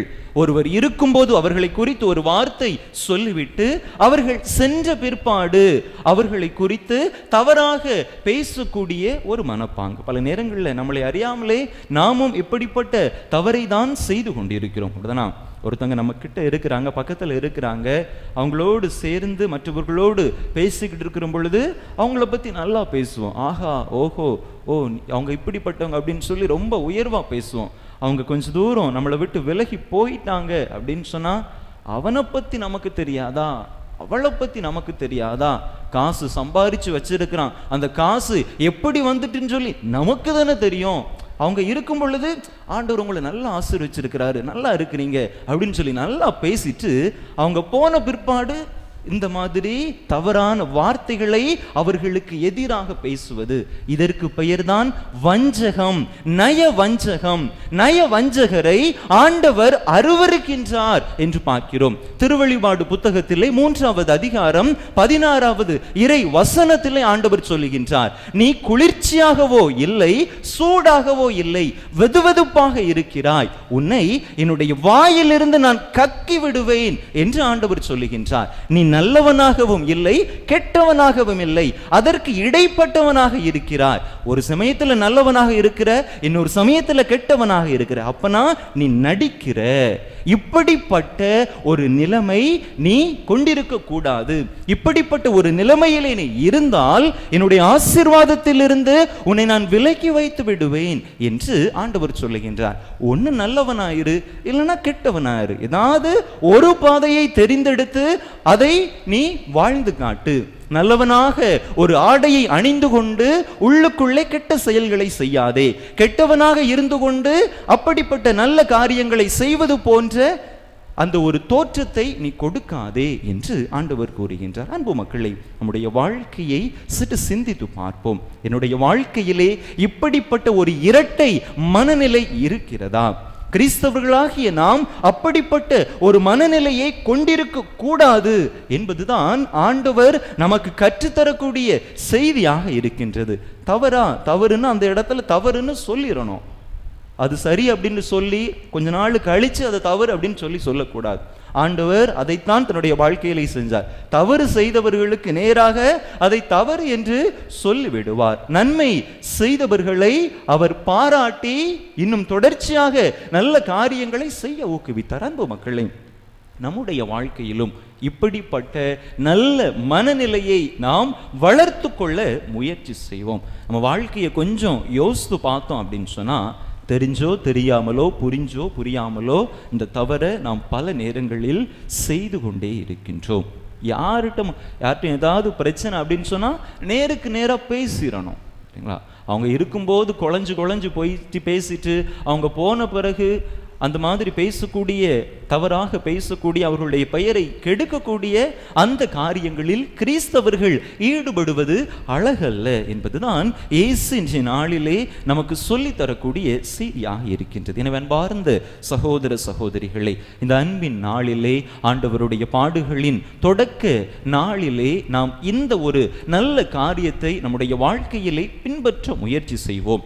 அப்படி நாம் பின்பற்றி ஆண்டவருக்கு உகந்த தூய உள்ளம் கொண்டவர்களாக, நேர்மையான உள்ளம் கொண்டவர்களாக வாழுகின்ற பொழுது அவர்களுடைய அந்த பாடுகளின் வேதனையை நாம் தணிப்பவர்களாக மாறுகின்றோம். அவ்வாறு இல்லாமல் இப்படிப்பட்ட இரட்டை மனநிலைகளை கொண்டு பலவித முகமுடிகளை அணிந்து கொண்டு மனிதர்களுக்கு ஏற்ப வாழக்கூடிய அந்த மனநிலையிலே நாம் இருந்தோம் என்று சொன்னால் ஆண்டவருடைய வேதனையை இன்னும் மிகுதிப்படுத்துபவர்களாக மாறிவிடுவோம். மலைப்பொழிவிலே ஆண்டவர் அருமையாக சொல்லுவார். மத்தேயு நற்செய்தி 5வது அதிகாரம் 8வது இறை வசனம், தூய்மையான உள்ளத்தோர் பேறு பெற்றோர், ஏனென்றால் அவர்கள் கடவுளை காண்பர் அல்லது கடவுளின் மக்கள் எனப்படுவர் என்று சொல்லப்பட்டிருக்கிறது. அன்பு மக்களே, நாம் அப்படிப்பட்ட தூய்மையான உள்ளத்தை நமதாக்கி கொண்டோம் என்று சொன்னால் ஆண்டவருடைய அன்பு பிள்ளைகளாக இருப்போம். அவரால் தெரிந்தெடுக்கப்பட்ட அன்பு பிள்ளைகளாக, ஆண்டவரின் ஆசீர்வாதம் நிரம்ப பெற்ற பிள்ளைகளாக இருப்போம். பல நேரங்களில் நாம் மனம் நொந்து கொள்வோம், அப்படிதானே? நம்முடைய ஜெபங்களை ஆண்டவர் ஏறெடுக்கவே மாட்டேங்கிறாரே. பல நாட்களாக ஆண்டவரிடத்திலே ஒரு மன்றாட்டை, நான் விண்ணப்பத்தை ஏறெடுத்து கொண்டிருக்கிறேன், ஆனால் என்னுடைய வாழ்க்கையிலே அது நடக்கவே இல்லையே என்று நாம் வேதனைப்பட்டுக் கொள்வோம். அன்பு மக்களை, ஒருவேளை நம்முடைய வாழ்க்கையை நாம் சீர்படுத்த வேண்டும் என்று ஆண்டவர் நினைக்கலாம். இப்படிப்பட்ட இரட்டை வாழ்க்கையை, முகமுடி அணிந்த வாழ்க்கையை நாம் வாழ்ந்து கொண்டிருந்தோம் என்றால் அதிலே ஒரு மாற்றத்தை கொண்டு வருவோம். அப்படி மாற்றத்தை கொண்டு வந்த பிற்பாடு நம்முடைய வேண்டுதல்களை ஆண்டவரிடத்தில் ஏறெடுக்கின்ற பொழுது நாம் கேட்பதற்கும் வேண்டுவதற்கும் மேலான ஆசீர்வாதங்களால் ஆண்டவர் நம்மை ஆசீர்வதித்து வழி நடத்துவார். எனவே அப்படிப்பட்ட தூய உள்ளம் கொண்டவர்களாக நம்மிடம் காணப்படக்கூடிய இரட்டை மனநிலைகளை, முகமூடிகளை எல்லாம் அகற்றிவிட்டு ஆண்டவருக்கு உகந்த பிள்ளைகளாக வாழக்கூடிய வரத்தை கேட்டு அதன் மூலமாக அவருடைய பாடுகளை நம்மால் இயன்ற மட்டும் தணிக்கக்கூடிய இந்த வரத்தை கேட்டு தொடர்ந்து இந்த திருப்பலியிலே இணைந்து மன்றாடுவோம். ஆமென். அனைவரும் எழுந்து நம்முடைய நம்பிக்கையை அறிக்கையிடுவோம்.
நம்முடைய தேவைகள், மன்றாட்டுக்கள், விண்ணப்பங்கள் அனைத்தையும் நம்பிக்கையோடு ஆண்டவரிடத்திலே எடுத்துச் சொல்லி மன்றாடுவோம்.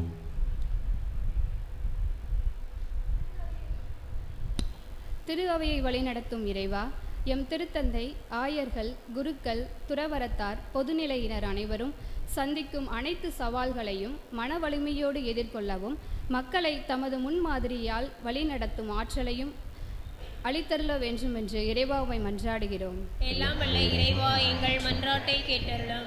வரங்களை நிறைவாய் பொழியும் இறைவா, கிறிஸ்துவின் பாடுகளை, மரணத்தை தியானிக்கும் நாங்கள் உமது விருப்பத்தை எமது வாழ்விலே நிறைவேற்ற முன்வருவோமாக. இதனால் எமது ஆன்மீக வாழ்வில் சந்திக்கும் அனைத்து சவால்களிலும் அவரையே பிரதிபலிக்க அருள் புரிய வேண்டும் என்று இறைவாவை மன்றாடுகிறோம். எல்லாம் வல்ல இறைவா, எங்கள் மன்றாட்டை கேட்டருளும்.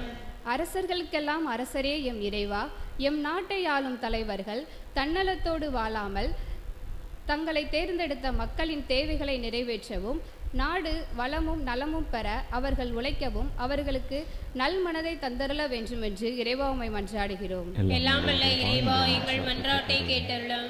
இரக்கமுள்ள இறைவா, புனித வாரத்தில் நுழைகின்ற நாங்கள் உமது பாடுகளையும் இறப்பையும் சிந்தித்து எங்கள் வாழ்க்கையில் மாற்றம் கண்டு எங்களுடைய பாவ வாழ்வை களையவும் உமது அருளின் துணையால் புதிய சமுதாயத்தை உருவாக்கி உமக்கேற்றவர்களாய் வாழவும் வேண்டிய வரமருள வேண்டும் என்று இறைவாவை மன்றாடுகிறோம். எல்லாம் வல்ல இறைவா, எங்கள் மன்றாட்டை கேட்டருளும்.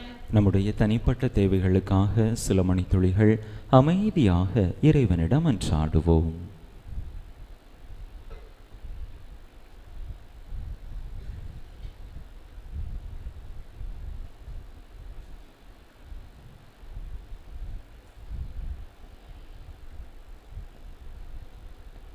அன்பே உருவான எங்கள் இறைவா, உம் அன்பு பிள்ளைகள் நாங்கள் கேட்ட இந்த மன்றாட்டுக்களை எல்லாம் எங்களுக்கு தந்தருள வேண்டும் என்று எங்கள் ஆண்டவராகிய கிறிஸ்து வழியாக உம்மை மன்றாடுகிறோம். ஆமென்.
சகோதர சகோதரிகளே, என்னுடையதும் உங்களுடையதுமான இப்பலி எல்லாம் வல்ல தந்தையாக இறைவனுக்கு ஏற்றதாகும்படி மன்றாடுங்கள்.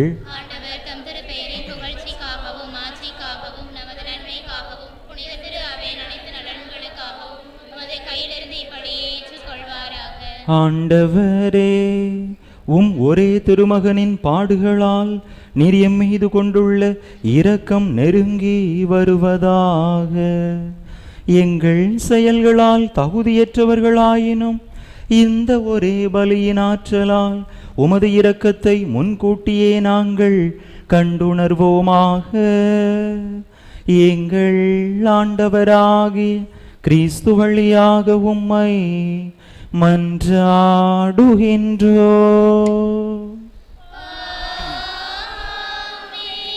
ஆண்டவர் உங்களோடு இருப்பாராக.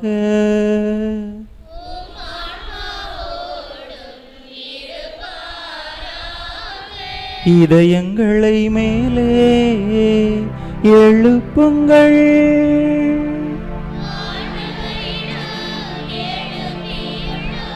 நம் இறைவனாகிய ஆண்டவருக்கு நன்றி கூறுவோம்.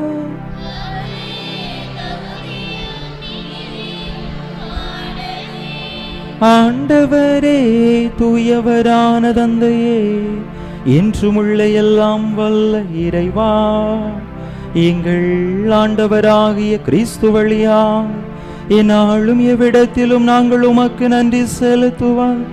மெய்யாகவே தகுதியும் நீதியுமாகும். எங்கள் கடமையும் மீட்புக்குரிய செயலுமாகும். மாசற்ற கிறிஸ்து பாவிகளுக்காக பாடுபடவும் தீயோரின் மீட்புக்காக அநீதியாக தீர்ப்பிடப்படவும் திருவுளமானார். அவரது இறப்பு எங்கள் பாவங்களை போக்கியது, அவரது உயிர்த்தெழுதல் எங்களை உமக்கு ஏற்புடையவர்கள் ஆக்கியது. ஆகவே வானதூதர் புனிதர் அனைவரோடும் சேர்ந்து நாங்களும் உமக்கு புகழ்ச்சி பண்ணி செய்து ஒரே குரலாய் ஆர்ப்பரித்து பாடுவதாவது:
ஆண்டவரே, நேர்மையாகவே தூயவர். உம்முடைய படைப்புகள் எல்லாம் உமை புகழ்வது தகுமே. ஏனெனில் உம் திருமகனாகிய எங்கள் ஆண்டவர் இயேசு கிறிஸ்து வழியாக தூய ஆவியாரின் செயலாற்றலால் அனைத்தையும் உய்வித்து தூய்மைப்படுத்துகின்றீர். கதிரவன் தோன்றி மறையும் வரை உமது பெயருக்கு தூய காணிக்கையை ஒப்பு கொடுக்குமாறு உமக்கென மக்களை இடையராது ஒன்று சேர்த்து வருகின்றீர். எனவே ஆண்டவரே, உமக்கு அர்ப்பணிக்க நாங்கள் கொண்டு வந்துள்ள இக்காணிக்கைகளை அதே ஆவியால் தூய்மைப்படுத்த உமை தாழ்மையுடன் மன்றாடுகின்றோம். இவ்வாறு உம் திருமகனாகிய எங்கள் ஆண்டவர் இயேசு கிறிஸ்துவின் உடலாகவும் இரத்தமாகவும் எங்களுக்கு இவை மாறுவனவாக. அவர் பணித்தவாறே இம்மறை நிகழ்வுகளை கொண்டாடுகின்றோம். ஏனெனில் அவர் காட்டிக் கொடுக்கப்பட்ட இரவில் அப்பத்தை எடுத்து உமக்கு நன்றி செலுத்தி ஆசி வழங்கி அதை பிட்டு தம் சீடர்களுக்கு அளித்து அவர் கூறியதாவது: அனைவரும் இதிலிருந்து பெற்று உண்ணுங்கள், ஏனெனில் இது உங்களுக்காக கையளிக்கப்படும் என் உடல்.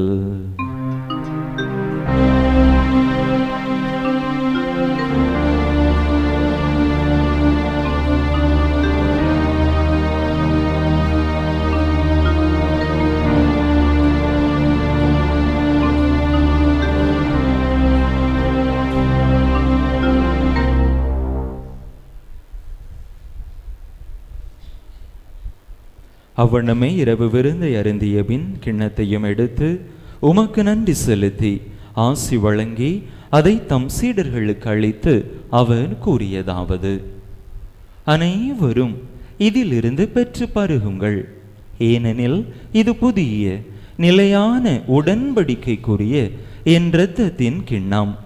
இது பாவ மன்னிப்புக்கென்று உங்களுக்காகவும் பலருக்காகவும் சிந்தப்படும். இதை என் நினைவாக செய்யுங்கள்.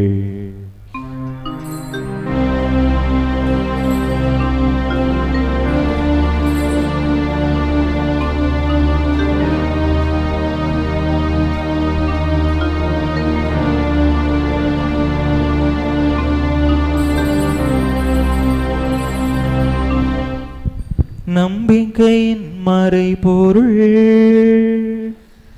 ஆண்டவரே, நீர் வருமளவும் உமது இறப்பினை அறிக்கையிடுகின்றோம், உமது உயிர்ப்பினையும்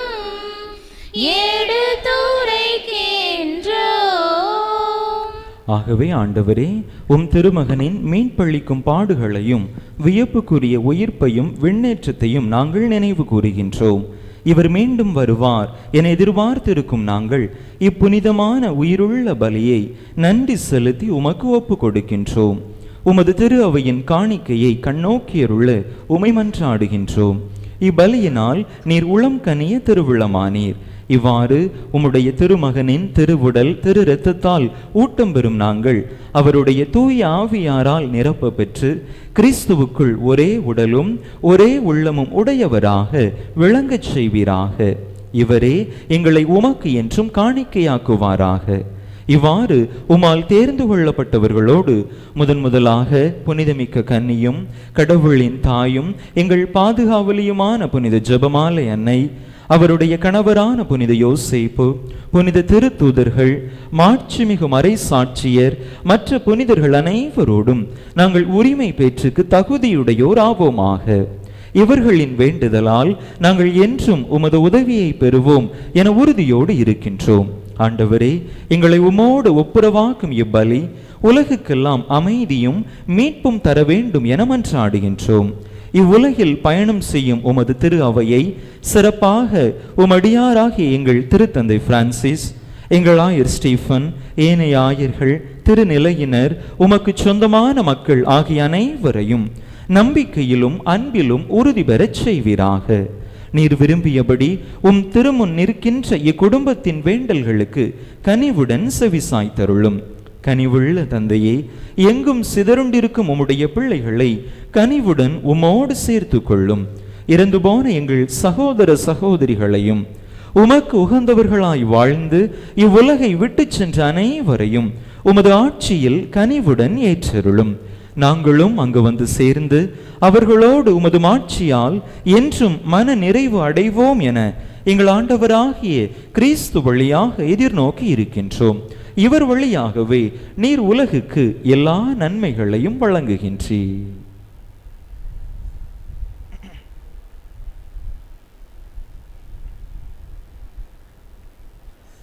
இவர் வழியாக இவரோடு இவரில் எல்லாம் வல்ல இறைவனாகிய தந்தையே, தூய ஆவியாரின் ஒன்றிப்பில் எல்லா புகழும் மாட்சியோ என்றென்றும் உமக்கு உரியதே.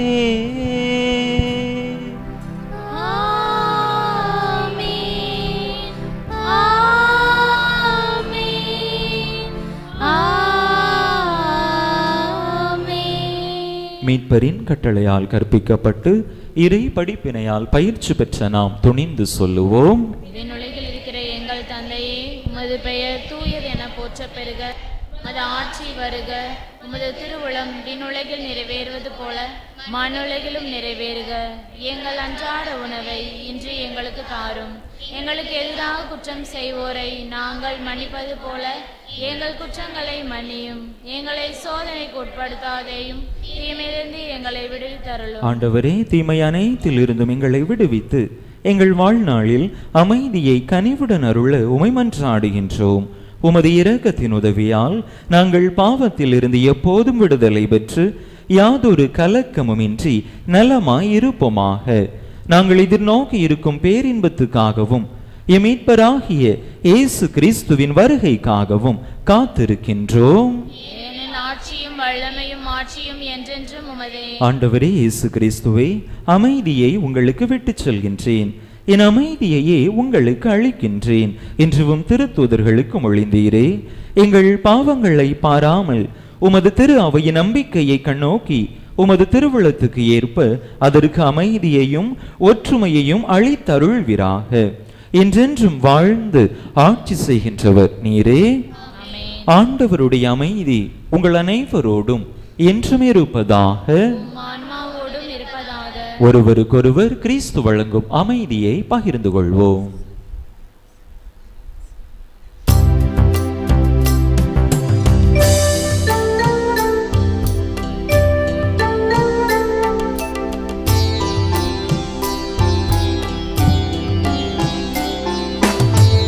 உலகின்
இதோ இறைவனின் செம்மறி, இதோ உலகின் பாவங்களை போக்குகின்றவர். இந்த செம்மறியின் திருவிருந்துக்கு அழைக்கப்பெற்றுள்ள நாம் பேறு பெற்றோ. ஆண்டவரே, நீர் என் இல்லத்தில் எழுந்தருளி வர நான் தகுதியற்றவள். ஆனால் ஒரு வார்த்தை மட்டும் சொல்லியருளும், எனது ஆன்மா நலமடையும்.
கிறிஸ்து பிறப்பின் யூபிலி ஆண்டு இறைவேண்டல்.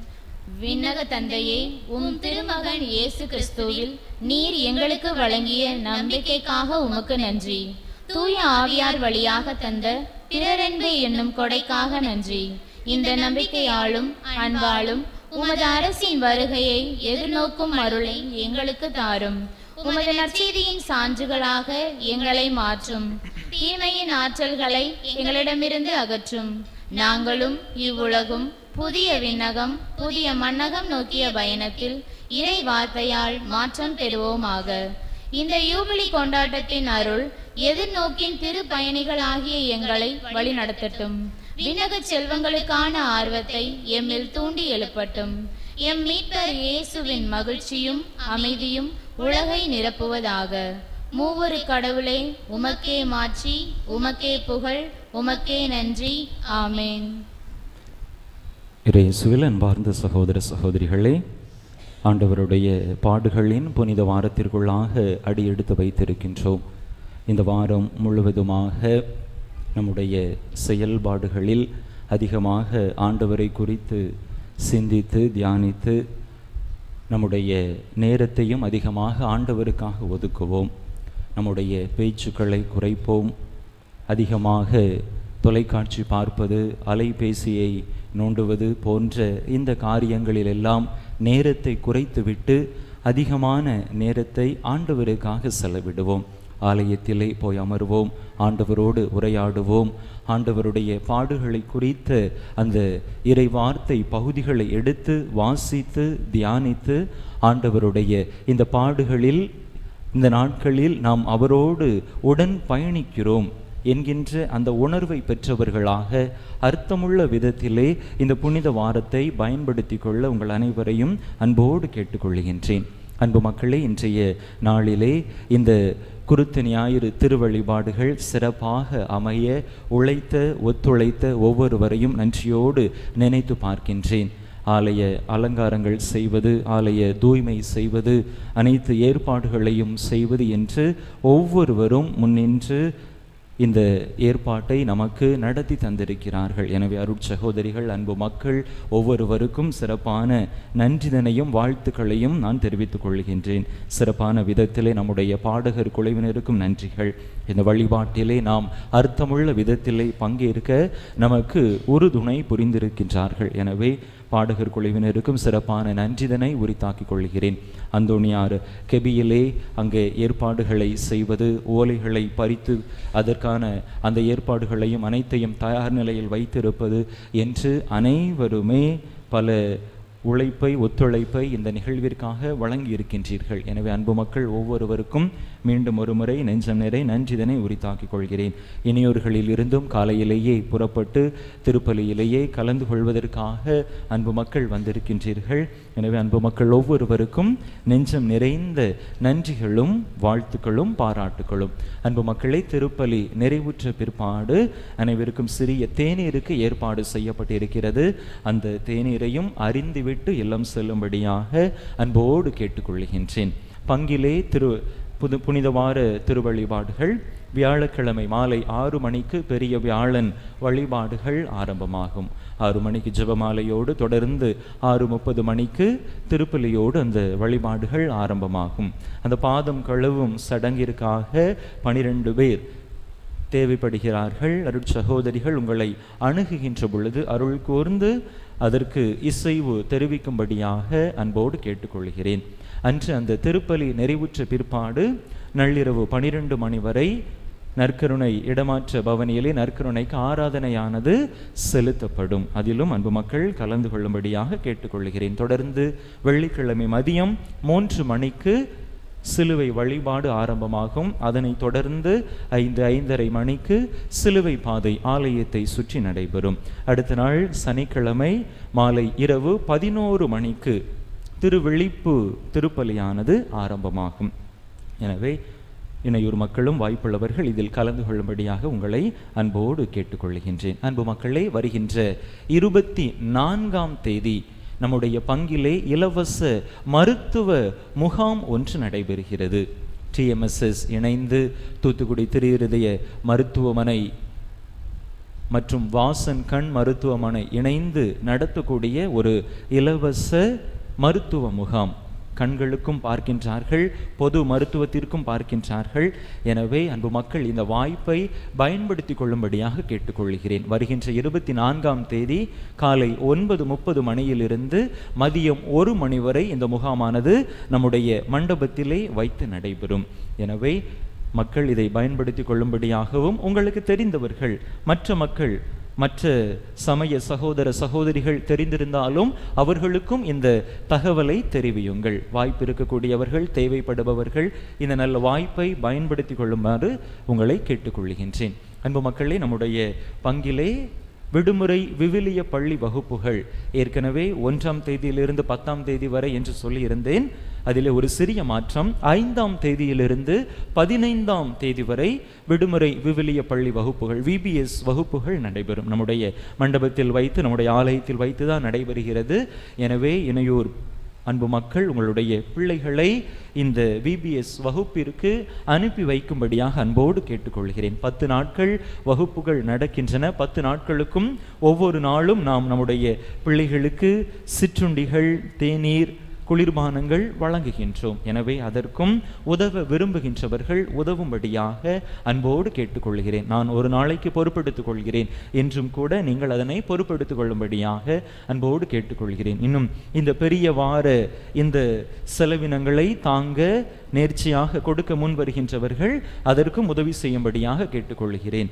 இந்த பெரிய வியாழன் அன்று அந்த வேட்டி, துண்டு, மண் வாங்கி கொடுப்பது, பீடத்தை அலங்கரிக்க மலர்கள் வாங்கி கொடுப்பது, இது போன்ற செயல்களையும் அன்பு மக்கள் செய்யும்படியாக அன்போடு கேட்டுக்கொள்கிறேன். ஏற்கனவே அறிவிக்கப்பட்டபடி வருகின்ற 22ஆம் தேதி நம்முடைய இணையூராக இருக்கக்கூடிய குருவார் பட்டியிலே கொடியேற்றம், புனித சூசியப்பர் திருவிழாவானது கொடியேற்றத்தோடு ஆரம்பிக்கிறது. தொடர்ந்து 30ஆம் தேதி மாலையிலே திருவிழா மாலை ஆராதனை, 1ஆம் தேதி மே 1ஆம் தேதி காலை 7:30 திருவிழா திருப்பலி என்று அங்கு திருவிழா நடைபெற இருக்கிறது. அன்பு மக்கள், இதை கலந்து கொண்டு சிறப்பிக்கும்படியாக கேட்டுக்கொள்கிறேன். குருவார்பட்டி மக்களும் கேட்டுக்கொண்டார்கள். எல்லா மக்களிடையும் சொல்லுங்க, மக்களை வர வைங்க. நாங்கள் முடிந்தால் 9ஆம் தேதி அனைவருக்கும் அசன விருந்திற்கு ஏற்பாடு செய்கிறோம் என்று கூட சொல்லியிருக்கிறார்கள். எனவே அன்பு மக்கள், இந்த திருவிழா நிகழ்வுகளிலே கலந்து கொண்டு புனித சூசையப்பரின் வழியாக இறைவனுடைய ஆசிரை பெற்று செல்ல உங்களை அன்போடு கேட்டுக்கொள்கின்றேன். தந்தையே, நான் குடித்தாலன்றி இத்துன்ப கிண்ணம் அகல முடியாதென்றால் உமது திருவிழப்படி ஆகட்டும். அன்பு மக்களே, குருத்தோலைகள் கையில் வச்சிருக்கிறீங்க. அதை பத்திரமாக வீட்டுக்கு கொண்டு போய் முடிந்தவர்கள் சிலுவை மற்ற அந்த ஓலையிலே செய்யக்கூடிய அந்த இந்த உருவங்களை செய்து வீட்டிலே வைத்துக் கொள்ளுங்கள். அர்ச்சிக்கப்பட்ட, மந்திரிக்கப்பட்ட இயேசுவினுடைய பாடுகளின் நினைவாக நம்முடைய கரங்களிலே கொடுக்கப்பட்டிருக்க கூடிய இந்த ஓலையை அதற்குரிய மதிப்போடு, மாண்போடு, மரியாதையோடு வீட்டிலே வைக்கும்படியாக கேட்டுக்கொள்கிறேன். சில நேரங்களில் சின்ன பிள்ளைங்க தெரியாமல் தெருவில் எடுத்து போட்டுருவாங்க, காலில் மிதிப்படும். அந்த அவசங்கைகள் நடைபெறாமல் பார்த்து கொள்ளும்படியாக அன்போடு கேட்டுக்கொள்கின்றேன். மன்றாடுவோமாக. ஆண்டவரே, புனித கொடைகளால் நிறைவு பெற்ற நாங்கள் உம்மை பணிவுடன் வேண்டுகின்றோம். அதனால் நாங்கள் நம்புவதை உம் திருமகனின் இறப்பினால் எதிர்நோக்கி இருக்கச் செய்தனே, நாங்கள் நாடுவதை அவரது உயிர்ப்பினால் வந்தடைய செய்வீராக. எங்கள் ஆண்டவராகிய கிறிஸ்து வழியாக உம்மை மன்றாடுகின்றோ.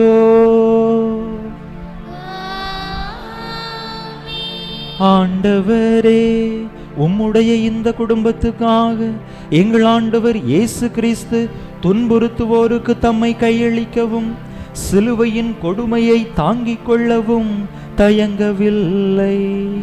நீர் இக்குடும்பத்தை கண்ணோக்கி உமது அருளை பொழிந்து உமது கண்ணின் மணி போல என்றும் இவர்களை காத்தருள்வீராக. என்றென்றும் வாழ்ந்து ஆட்சி செய்கின்றவர் வழியாக உம்மை மன்றாடுகின்றோ.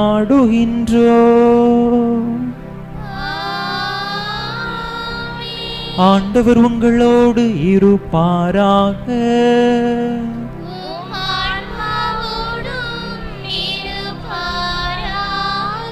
எல்லாம் வல்ல இறைவன் தந்தை மகன் தூயாவியார் உங்களுக்கு ஆசி வழங்குவாராக.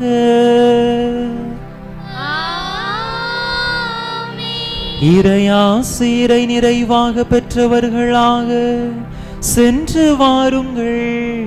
திருப்பலி நிறைவேறிற்று.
திருப்பலி நிறைவேற்றிய பங்கு தந்தையின் உடல் உள்ள நலத்திற்காகவும் அவர்களின் பணி சிறக்கவும் இங்கு வந்திருக்கும் ஒவ்வொருவரின் குடும்ப நலனுக்காகவும் வேண்டிக் கொள்வோம்.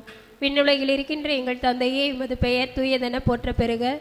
உமது ஆட்சி வருக. உமது திருவுளம் விண்ணுலகில் நிறைவேறுவது போல மண்ணுலகிலும் நிறைவேறுக.